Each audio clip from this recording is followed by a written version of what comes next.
Liposuction ಅಂದ್ರೆ ಏನು? ಯಾರ್ಯಾರಿಗೆ ಕೊಬ್ಬು ಕರಗಿಸೋದು ಕಷ್ಟಪಡ್ತಾ ಇದ್ದಾರೆ, ರೆಸಿಸ್ಟೆಂಟ್ ಫ್ಯಾಟ್ ಇರುತ್ತೆ ಅಂಥವ್ರು ಈ ಪ್ರೊಸೀಜರ್ನ ಮಾಡಿಸ್ಕೊಳ್ಬೋದು. ದಪ್ಪ ಇರೋರೆಲ್ಲರೂ ಸಹ ಈ ಒಂದು ಶಸ್ತ್ರಚಿಕಿತ್ಸೆಯನ್ನ ಮಾಡಿಸ್ಕೊಳ್ಬಹುದಾ? ಇದು ಐಡಿಯಲ್ ಬಾಡಿ weight ಇದ್ರೆ ಪ್ಲಸ್ ಆರ್ ಮೈನಸ್ ಒಂದು 3-4 kg ಆ ಕಡೆ ಈ ಕಡೆ ಅಂದ್ರೂ ತೊಂದರೆ ಇಲ್ಲ. ದಪ್ಪ ಇರ್ತಾರೆ ಕೆಲವರು, ಸೊ ಅವ್ರಿಗೆ ಲಿಮಿಟ್ ಇರುತ್ತಾ, ಇಷ್ಟೇ ತೆಗಿಬೇಕು ಲೈಪೋಸೆಕ್ಷನ್ ಮೂಲಕ ಕೊಬ್ಬನ್ನ ಅಂತ? ಮನುಷ್ಯ ಇವಾಗ 100 kg ಇದ್ರೆ ಅದ್ರಲ್ಲಿ 5%. ಈ ಒಂದು ಶಸ್ತ್ರಚಿಕಿತ್ಸೆ ಹೇಗಿರುತ್ತೆ? ಸಣ್ಣ ಕ್ಯಾನ್ಯುಲಾಸ್ ಅಂತ ಹೇಳ್ತೀವಿ, ಉದ್ದ ರಾಡ್ ಇರುತ್ತೆ. ನಾವು ಒಂದು ಸಣ್ಣ ಕಟ್ಸ್ ಮಾಡ್ತೀವಿ, ಹಾರ್ಡ್ಲಿ 5 mm ಇರುತ್ತೆ. ಈ ಕಟ್ಸ್ ಮಾಡೋ ಜಾಗಗಳು ಕೂಡ ನಿಮಗೆ ನಾಳೆ ದಿನ ಲೈಪೋಸೆಕ್ಷನ್ ಶಸ್ತ್ರಚಿಕಿತ್ಸೆಯನ್ನ ಮಾಡಿದಾಗ ಸೊ ಸೈಡ್ ಎಫೆಕ್ಟ್ಸ್ ಅಂತ ಏನಾದ್ರೂ ಆಗುತ್ತಾ? ಎನಿ ಸರ್ಜರಿ ಯಾವುದೇ ಶಸ್ತ್ರಚಿಕಿತ್ಸೆ ಮಾಡಿದ್ರು ಅದರದ್ದು ಒಂದು ಸೈಡ್ ಎಫೆಕ್ಟ್ಸ್ ಅಂತ ಹೇಳ್ತೀವಿ. ಸ್ವಲ್ಪ ಸ್ವೆಲ್ಲಿಂಗ್ ಇರುತ್ತೆ, ಊತ ನಾನು ಮೊದಲೇ ಹೇಳಿದಾಗೆ, ನೋವು ಇದ್ದೇ ಇರುತ್ತೆ. ಬ್ರೂಸಿಂಗ್ ಅಂದ್ರೆ ಯಾವುದೇ ಜಾಗ ನಾವು ಎಲ್ಲಿ ಲೈಪೋಸೆಕ್ಷನ್ ಮಾಡ್ತೀವೋ ಆ ಜಾಗದಲ್ಲಿ ಅವ್ರಿಗೆ ರಕ್ತ ಹೆಪ್ಪುಕಟ್ಟೋದು. ಈ ಶಸ್ತ್ರಚಿಕಿತ್ಸೆ ದುಬಾರಿನಾ? ನೀವು ಎಲ್ಲೇ ಕಂಪೇರ್ ಮಾಡಿದ್ರು ಇಂಡಿಯಾಲಿ cost of surgery is almost like 1/10 compare to any other country. Breast ಕಡಿಮೆ ಇರೋಂಥವ್ರಿಗೆ ಹೆಚ್ಚಿಗೆ ಮಾಡ್ಕೊಳ್ಳಿಕ್ಕೆ ಮಾಡ್ತಾರೆ, ಅದೇ ಹೆಚ್ಚಿಗಿರೋಂಥವ್ರು ಏನ್ ಮಾಡ್ಬೇಕಾಗುತ್ತೆ? ಫ್ಯಾಟ್ ಟ್ರಾನ್ಸ್ಫರ್ ಅಂತ ಹೇಳ್ತೀವಿ. ಇವಾಗ ಲೈಪೋಸೆಕ್ಷನ್ ಮಾಡಿ ಫ್ಯಾಟ್ ತೆಗಿತೀವಿ, ಅದನ್ನೇ ಮತ್ತೆ ಸ್ತನಕ್ಕೆ ಹಾಕಿ ಸ್ತನ ಸೈಜ್ ದೊಡ್ಡದು ಮಾಡೋದಕ್ಕೂ ಅದು ಒಂದು ಆಪ್ಷನ್ ಇದೆ. ಬ್ರೆಸ್ಟ್ ಆಗ್ಮೆಂಟೇಷನ್ ಐದರ್ ಥ್ರೂ ಫ್ಯಾಟ್ ಟ್ರಾನ್ಸ್ಫರ್ ಅಥವಾ ಇಂಪ್ಲಾಂಟ್, ಎರಡು ಆಪ್ಷನ್ಸ್ ಇದೆ. ವೀಕ್ಷಕರೇ, ಇವತ್ತು ಪ್ರತಿಯೊಬ್ಬರಿಗೂ ಸಹ ನಾನು ಸುಂದರವಾಗಿ ಸ್ಲಿಮ್ ಆಗಿ ಕಾಣಬೇಕನ್ನೋ ಆಸೆ ಬಯಕೆ ಇರೋದು ಸಹಜ. ಆದರೆ ಕೆಲವರಿಗೆ ಬೇಡವಾದಂತಹ ಭಾಗಗಳಲ್ಲಿ ಎಕ್ಸ್ಟ್ರಾ ಕೊಬ್ಬು ಬಂದಿರುತ್ತೆ. ಅದನ್ನ ಸರಿಪಡಿಸ್ಕೊಳ್ಳೋದು ಹೇಗೆ ಅಂತ ಹೇಳಿದ್ರೆ ಲೈಪೋಸೆಕ್ಷನ್ ಮಾಡಿಸ್ಕೊಳ್ಳಿ ಅಂತ ಹೇಳ್ತಾರೆ. ಹಾಗಿದ್ರೆ ಈ ಒಂದು ಲೈಪೋಸೆಕ್ಷನ್ ಅಂದ್ರೆ ಏನು, ಈ ಒಂದು ಶಸ್ತ್ರಚಿಕಿತ್ಸೆಯನ್ನ ಯಾರಿಗೆಲ್ಲ ಮಾಡ್ತಾರೆ, ಜೊತೆಗೆ ಈ ಒಂದು ಶಸ್ತ್ರಚಿಕಿತ್ಸೆಯನ್ನ ಮಾಡಿಸ್ಕೊಂಡ್ರೆ ನಿಜವಾಗ್ಲೂ ಸಹ ಸ್ಲಿಮ್ ಆಗ್ತಾರಾ, ಈ ಎಲ್ಲಾ ವಿಷಯಗಳ ಬಗ್ಗೆ ಮಾತನಾಡಲಿಕ್ಕೆ ನಮ್ಮ ಜೊತೆಗಿರ್ತಾರೆ ಕೊಲಂಬಿಯಾ ಆಸ್ಪತ್ರೆಯ ಡಾಕ್ಟರ್ ಮಧುಸೂದನ್ VL ಅವರು ಪ್ಲಾಸ್ಟಿಕ್ ಸರ್ಜನ್ ಕೂಡ. ಬನ್ನಿ ಅವ್ರನ್ನ ಕಾರ್ಯಕ್ರಮಕ್ಕೆ ಸ್ವಾಗತಿಸೋಣ. ನಮಸ್ತೆ ಡಾಕ್ಟ್ರೆ. ನಮಸ್ಕಾರ ಡಾಕ್ಟ್ರೆ, ಮೊದಲನೇದಾಗಿ ನಮ್ಮ ವೀಕ್ಷಕರಿಗೆ ತಿಳಿಸ್ಕೊಡಿ, ಈ ಒಂದು ಲೈಪೋಸೆಕ್ಷನ್ ಅಂದ್ರೆ ಏನು? ಲೈಪೋಸೆಕ್ಷನ್ ಅನ್ನೋದು ಸೌಂದರ್ಯವರ್ಧಕ ಶಸ್ತ್ರಚಿಕಿತ್ಸೆ, ಅಂದ್ರೆ ಇಟ್ಸ್ ಅ ಕಾಸ್ಮೆಟಿಕ್ ಪ್ರೊಸೀಜರ್. ಇದು ಯಾರಾದ್ರೂ ಮಾಡಿಸ್ಕೊಳ್ಬಹುದು ಅಂತ ಇದೆ. ಹಾಗೆಯೇ ಯಾರ್ಯಾರಿಗೆ ಕೊಬ್ಬು ಕರಗಿಸೋದು ಕಷ್ಟಪಡ್ತಾ ಇದ್ದಾರೆ, ರೆಸಿಸ್ಟೆಂಟ್ ಫ್ಯಾಟ್ ಇರುತ್ತೆ, ತುಂಬಾ ದಿನ ಡಯಟ್ ಮಾಡಿರ್ತಾರೆ, ಎಕ್ಸಸೈಸ್ ಮಾಡಿರ್ತಾರೆ, ಆದ್ರೂ ಕರಗಿಸಕ್ ಆಗ್ತಾ ಇಲ್ಲ ಅಂದ್ರೆ ಅಂಥವ್ರು ಈ ಪ್ರೊಸೀಜರ್ನ ಮಾಡಿಸ್ಕೊಳ್ಬಹುದು. ದಪ್ಪ ಇರೋರೆಲ್ಲರೂ ಸಹ ಈ ಒಂದು ಶಸ್ತ್ರಚಿಕಿತ್ಸೆಯನ್ನ ಮಾಡಿಸ್ಕೊಳ್ಬಹುದಾ? ದಪ್ಪ ಅಂದ್ರೆ ನಾವು ಐಡಿಯಲ್ ಬಾಡಿ ವೇಟ್ ಅಂತ ಹೇಳ್ತೀವಿ, ಅಂದ್ರೆ ತೀರಾ ದಪ್ಪ ಇರಬಾರ್ದು, ಒಬಿಸಿಟಿ ಅಂತ ಹೇಳ್ತೀವಿ. ಆ ತರ ಇದ್ರೆ ಕಷ್ಟ ಆಗುತ್ತೆ, ಅಂಥವ್ರಿಗೆ ಬೇರೆ ತರ ಪ್ರೊಸೀಜರ್ಸ್ ಇರುತ್ತೆ. ಇದು ಐಡಿಯಲ್ ಬಾಡಿ ವೇಟ್ ಇದ್ರೆ ಪ್ಲಸ್ ಆರ್ ಮೈನಸ್ ಒಂದು 3-4 kg ಆ ಕಡೆ ಈ ಕಡೆ ಅಂದ್ರೂ ತೊಂದರೆ ಇಲ್ಲ. ಅಂಥವ್ರಿಗೆ ಲೈಪೋಸೆಕ್ಷನ್ ಮಾಡೋದ್ರಿಂದ ನಾವು ಅವ್ರಿಗೆ ಒಳ್ಳೆ ಶೇಪ್, ಒಳ್ಳೆ ಫಿಗರ್ ಕೊಡ್ಬೋದು. ಲೈಪೋಸ್ಕಲ್ಪ್ಟಿಂಗ್ ಅಂತ ಹೇಳ್ತೀವಿ, ಲೈಪೋಸೆಕ್ಷನ್ ಅಂತ ಹೇಳ್ತೀವಿ, ಲೈಪೋಪ್ಲಾಸ್ಟಿ ಅಂತ ಹೇಳ್ತೀವಿ. ಸೊ ಬೇರೆ ಬೇರೆ ಹೆಸರು ಇರೋದು ಇದೇ ಕಾರಣ. ಡಾಕ್ಟರ್, ಲೈಪೋಸೆಕ್ಷನ್ ಅಲ್ಲಿ ಎಷ್ಟು ವಿಧಗಳಿವೆ? ಒಂದು ಟ್ಯೂಮಿಸನ್ಸ್ ಅಂತ ಹೇಳ್ತೀವಿ, ಯಾವ ತರ ಇಂಜೆಕ್ಷನ್ ಕೊಡ್ತೀವಿ ಅದೊಂದು. ಇನ್ನೊಂದು ಪವರ್ ಅಸಿಸ್ಟೆಡ್, ಅಂದ್ರೆ ನಾವು ಯೂಸ್ ಮಾಡೋ ಇನ್ಸ್ಟ್ರೂಮೆಂಟ್ ಅದು ಯಾವ ತರ ಆಕ್ಟ್ ಆಗುತ್ತೆ. ಇನ್ನೊಂದು ಅಲ್ಟ್ರಾಸೌಂಡ್ ಅಂತ, ಅಲ್ಟ್ರಾಸೌಂಡ್ ಜನರೇಟ್ ಆಗಿ ಅದರಿಂದ ಲೈಪೋಲೈಸಿಸ್ ಅಂದ್ರೆ ಆ ಫ್ಯಾಟ್ ಸೆಲ್ಸ್ ಕರಗುತ್ತೆ. ಮತ್ತೊಂದು ಇವಾಗ ಲೇಟೆಸ್ಟ್ ಇರೋದು ವೇಸರ್. ಇದು ಬೇರೆ ಬೇರೆ ವಿಧಾನಗಳು. ಮಾಡೋ ಡಾಕ್ಟರ್ಗೆ ಯಾವ ವಿಧಾನದ ಮೇಲೆ ಎಕ್ಸ್ಪೀರಿಯನ್ಸ್ ಚೆನ್ನಾಗಿದೆಯೋ ಅದೇ ತರ ರಿಸಲ್ಟ್ಸ್ ಬರುತ್ತೆ. ಈ ಲೈಪೋಸೆಕ್ಷನ್ ಅವಶ್ಯಕತೆ ಯಾವಾಗ ಬರುತ್ತೆ ಒಬ್ಬ ವ್ಯಕ್ತಿಗೆ? ಯಾವ ವ್ಯಕ್ತಿ ತುಂಬಾ ದಿನದ ಐಡಿಯಲ್ ಬಾಡಿ ವೇಟ್ ಮೇಂಟೈನ್ ಮಾಡಿದ್ದಾರೆ, ಒಂದು ಒಳ್ಳೆ ಡಯಟ್ ಮೇಂಟೈನ್ ಮಾಡಿದ್ದಾರೆ, ಎಕ್ಸಸೈಸ್ ಮಾಡ್ತಾ ಇದ್ದಾರೆ, ಆದ್ರೂ ಕೊಬ್ಬು ಕರಗಿಸಕ್ತಲ್ಲ.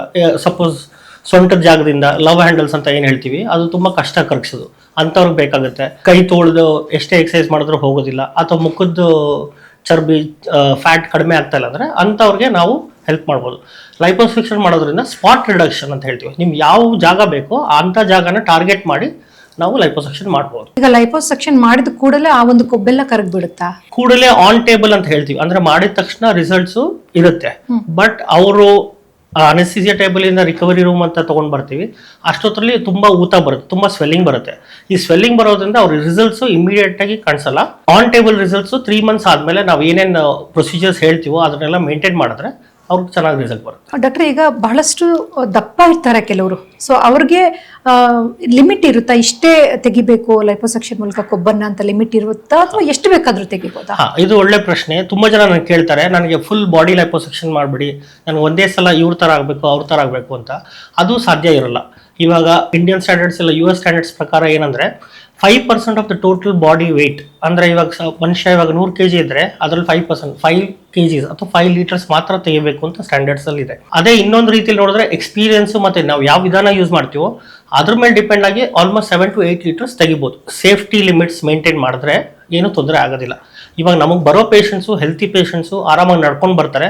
ನಮ್ಮ ಉದ್ದೇಶನೂ ಅದೇನೆ, ಮುಗಿದ ಮೇಲೆ ಅವ್ರು ಆರಾಮಾಗಿ ಮನೆಗೆ ಹೋಗ್ಬೇಕು ಅಂತ. ಈ ಒಂದು ಶಸ್ತ್ರಚಿಕಿತ್ಸೆ ಹೇಗಿರುತ್ತೆ? ಸಣ್ಣ ಕ್ಯಾನ್ಯುಲಾಸ್ ಅಂತ ಹೇಳ್ತೀವಿ, ಉದ್ದ ರಾಡ್ ಇರುತ್ತೆ, ಸ್ಮಾಲ್ ಹಾಲೋ ಕ್ಯಾನ್ಯುಲಾಸ್ ಇರುತ್ತೆ. ಅದನ್ನ ಯೂಸ್ ಮಾಡೋದಕ್ಕೆ ನಾವು ಒಂದು ಸಣ್ಣ ಕಟ್ಸ್ ಮಾಡ್ತೀವಿ, ಹಾರ್ಡ್ಲಿ 5 ಮಿಲಿಮೀಟರ್ಸ್ ಇರುತ್ತೆ.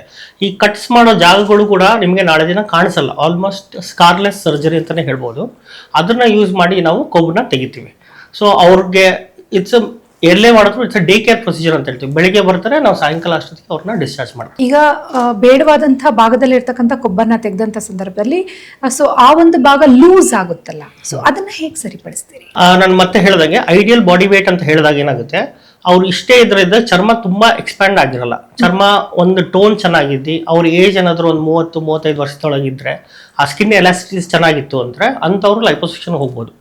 ತುಂಬಾ ದಪ್ಪ ಇದೆ, ಇಲ್ಲ ಸಪೋಸ್ ಅವರು ಸರ್ಜರಿ ಮೊದಲೇ ಮಾಡಿಸ್ಕೊಂಡು ಸ್ಕಿನ್ ಎಲ್ಲ ಲೂಸ್ ಆಗಿರೋರು ಅಂಥವ್ರಿಗೆ ನಾವು ಬೇರೆ ಬೇರೆ ಪ್ರೊಸೀಜರ್ಸ್ ಅಂದ್ರೆ ಸ್ಕಿನ್ ಎಕ್ಸಿಷನ್ ಮಾಡಬೇಕಾಗುತ್ತೆ. ಸಪೋಸ್ ನಾವು ಹೊಟ್ಟೆ ಭಾಗ ಲೈಪೋಸೆಕ್ಷನ್ ಮಾಡ್ತಾ ಇದೀವಿ, ಕೆಲವರು ಬರ್ತಾರೆ ಮಕ್ಕಳಾದ್ಮೇಲೆ 2 ಮಕ್ಕಳಾಗಿದೆ 3 ಮಕ್ಕಳಾಗಿದೆ, ಅವ್ರಿಗೆ ಮಾಂಸನೂ ಲೂಸ್ ಇರುತ್ತೆ, ಸ್ಕಿನ್ನು ಲೂಸ್ ಇರುತ್ತೆ. ಅಂಥವ್ರಿಗೆ ನಾವು ಅಬ್ಡೋಮಿನೋಪ್ಲಾಸ್ಟಿ ಅಥವಾ ಟಮಿ ಟಕ್ ಅಂತ ಹೇಳ್ತೀವಿ. ಅದು ಎಕ್ಸ್ಟೆಂಡೆಡ್ ವರ್ಷನ್ ಆಫ್ ಲೈಪೋಸೆಕ್ಷನ್. ಅಂದ್ರೆ ಅವ್ರಿಗೆ ಲೈಪೋಸೆಕ್ಷನ್ ಮಾಡ್ತೀವಿ ಫಸ್ಟು, ಆಮೇಲೆ ಸ್ಕಿನ್ ಎಕ್ಸ್ಟ್ರಾ ಇರೋದನ್ನ ತೆಗಿತೀವಿ, ಹೊಕ್ಕಳನ್ನ ಮತ್ತೆ ಮರು ಪೊಸಿಷನ್ಗೆ ಇಡ್ತೀವಿ. 4ನೇದಾಗಿ ಒಳಗಿರೋ ಮಾಂಸ ಮಸಲ್ ವೀಕ್ನೆಸ್ ಏನಾಗಿರುತ್ತೋ ಅದನ್ನು ಟೈಟ್ ಮಾಡ್ತೀವಿ. ಈ 4 ಮಾಡೋದ್ರಿಂದ ಅವ್ರಿಗೆ ಒಳ್ಳೆ ಶೇಪ್ ಬರುತ್ತೆ ಅಂಡ್ ಅವ್ರಿಗೆ ದೇ ವಿಲ್ ಬಿ ಹ್ಯಾಪಿ. ಯಾಕಂತ ಹೇಳಿದ್ರೆ ನಾವು ಮಾತನಾಡ್ತಾ ಇರ್ಬೇಕಾದ್ರೆ ಹೇಳ್ತಿದ್ರೆ ಡಾಕ್ಟರ್, ತಾವೇ ಹೇಳ್ತಿದ್ರಿ ಮಮ್ಮಿ ಮೇಕ್ ಓವರ್ ಅಂತ ಹೇಳಿ. ನಾವು ಇದ್ರ ಬಗ್ಗೆನೂ ಮಾತನಾಡೋಣ, ಯಾಕಂದ್ರೆ ಇವತ್ತು ಪ್ರತಿಯೊಂದು ಅಮ್ಮಂದ್ರಿಗೂ ಈ ಒಂದು ವಿಚಾರ ತಿಳಿಸ್ಲೇಬೇಕು. ಸೊ ಈಗ ನಾವು ಲೈಪೋಸೆಕ್ಷನ್ ಶಸ್ತ್ರಚಿಕಿತ್ಸೆಯನ್ನ ಮಾಡಿದಾಗ ಸೊ ಸೈಡ್ ಎಫೆಕ್ಟ್ಸ್ ಅಂತ ಏನಾದ್ರೂ ಆಗುತ್ತಾ? ಎನಿ ಸರ್ಜರಿ ಯಾವುದೇ ಶಸ್ತ್ರಚಿಕಿತ್ಸೆ ಮಾಡಿದ್ರು ಅದ್ರದ್ದು ಒಂದು ಸೈಡ್ ಎಫೆಕ್ಟ್ಸ್ ಅಂತ ಹೇಳ್ತೀವಿ. ಸೈಡ್ ಎಫೆಕ್ಟ್ಸ್ ಅಂದ್ರೆ ಇದು ನಾರ್ಮಲ್ ಆಗಿ ಕಾಣಿಸುವಂತ ಸೈಡ್ ಎಫೆಕ್ಟ್ಸ್ ಇರುತ್ತೆ, ಅಂದ್ರೆ ಮೈನರ್ ಇದು. ಅದ್ರಲ್ಲಿ ಏನಾಗುತ್ತೆ, ಸ್ವಲ್ಪ ಸ್ವೆಲ್ಲಿಂಗ್ ಇರುತ್ತೆ, ಊತ ನಾನು ಮೊದಲೇ ಹೇಳಿದಾಗೆ, ನೋವು ಇದ್ದೇ ಇರುತ್ತೆ, ಬ್ರೂಸಿಂಗ್ ಅಂದ್ರೆ ಯಾವುದೇ ಜಾಗ ನಾವು ಎಲ್ಲಿ ಲೈಪೋಸೆಕ್ಷನ್ ಮಾಡ್ತೀವೋ ಆ ಜಾಗದಲ್ಲಿ ಅವ್ರಿಗೆ ರಕ್ತ ಹೆಪ್ಪುಕಟ್ಟೋದಿದೆ, ಅದು ನಾರ್ಮಲ್. ಇದು ತಾನಾಗೆ ಹೋಗ್ಬಿಡುತ್ತೆ, 3 ವೀಕ್ಸ್ 4 ವೀಕ್ಸ್ ಅಲ್ಲಿ ತಾನಾಗೆ ಎಲ್ಲ ಹೋಗ್ಬಿಡುತ್ತೆ. ಕೆಲವೊಂದು ಅನೆಸ್ಥೀಸಿಯಾ ಎಫೆಕ್ಟ್ಸ್ ಅಂತ ಹೇಳ್ತೀವಿ, ಅವ್ರ ಇಂಜೆಕ್ಷನ್ ಏನೋ ಅಲರ್ಜಿಕ್ ರಿಯಾಕ್ಷನ್ ಆಗೋದು ಮತ್ತೊಂದು, ಅದನ್ನು ಇದು ನಾರ್ಮಲ್ ಸೈಡ್ ಎಫೆಕ್ಟ್ಸ್ ಇದ್ದಾಗುತ್ತೆ. ತುಂಬಾ ರೇರ್ ಕಾಂಪ್ಲಿಕೇಶನ್ಸು. ನಾವೇನಾದ್ರೂ ಅದೇ ನಾನು ಪದೇ ಹೇಳೋದು ಎಲ್ಲರಿಗೂ, ಯಾವುದೇ ವ್ಯಕ್ತಿ ಲೈಪೋಸೆಕ್ಷನ್ ಮಾಡಿಸ್ಕೊಳ್ಬೇಕು ಅಂದ್ರೆ ತಾವು ಯಾವ ಜಾಗದಲ್ಲಿ ಹೋಗಿ ಮಾಡಿಸ್ಕೊಳ್ತಾ ಇದ್ದೀರಾ, ಯಾರ ಹತ್ರ ಮಾಡಿಸ್ಕೊಳ್ತಾ ಇದ್ದೀರಾ, ಬೋರ್ಡ್ ಸರ್ಟಿಫೈಡ್ ಪ್ಲಾಸ್ಟಿಕ್ ಸರ್ಜನ್ ಇರಬೇಕು, ಹಾಸ್ಪಿಟಲ್ ಬಂದು KPME ರಿಜಿಸ್ಟರ್ಡ್ ಆಗಿರಬೇಕು. ಇಂಥ ಜಾಗದಲ್ಲಿ ಏನಾಗುತ್ತೆ, ಅವರು ಸ್ಟ್ಯಾಂಡರ್ಡ್ಸ್ ಮೇಂಟೈನ್ ಮಾಡ್ತಾರೆ, ಈ ತರ ಮಾಡಬೇಕು ಈ ತರ ಮಾಡಬಾರ್ದು ಅಂತ ಹಲವಾರು ವರ್ಷದಿಂದ ಮಾಡಿ ಅಭ್ಯಾಸ ಇರೋದ್ರಿಂದ ಅಂಥ ಜಾಗದಲ್ಲಿ ಹೋದಾಗ ಸೇಫ್ಟಿ ಇದು ಕನ್ಸರ್ನ್ಸ್ ಚೆನ್ನಾಗಿರುತ್ತೆ, ಕಾಂಪ್ಲಿಕೇಶನ್ಸ್ ಇರೋದಿಲ್ಲ. ಯಾಕಂದ್ರೆ ಈಗ ಬೆಂಗಳೂರಿಂದ ದೊಡ್ಡ ನಗರಗಳಲ್ಲಿ ಏನಂತ ಹೇಳಿದ್ರೆ ಸೊ ಬಹಳಷ್ಟು ಒಂದು ಕಾಸ್ಮೆಟಿಕ್ ಕ್ಲಿನಿಕ್ಸ್ ಅಂತ ಬಂದ್ಬಿಟ್ಟಿದೆ. ಸೊ ಅಲ್ಲೆಲ್ಲ ಇವತ್ತು ಜನ ಹೋಗ್ಬಿಡ್ತಾರೆ, ಅವ್ರಿಗೆ ಸರಿಯಾದೊಂದು ಮಾಹಿತಿ ಕೂಡ ಇರೋದಿಲ್ಲ. ಸೊ ಹಾಗಾಗಿ ನುರಿತ ವೈದ್ಯರ ಬಳಿ ಬಂದು ಮಾಡಿಸ್ಕೊಳ್ಳಿ ಅಂತ ಸಜೆಸ್ಟ್ ಮಾಡ್ತೀರಿ. ಇನ್ನು ಡಾಕ್ಟರ್, ಈಗ ನೀವು ಕೊಬ್ಬು ತೆಗ್ದಿರೋಂಥ ಭಾಗದಲ್ಲಿ ಮತ್ತೆ ಕೊಬ್ಬು ಶೇಖರಣೆ ಆಗುತ್ತಾ?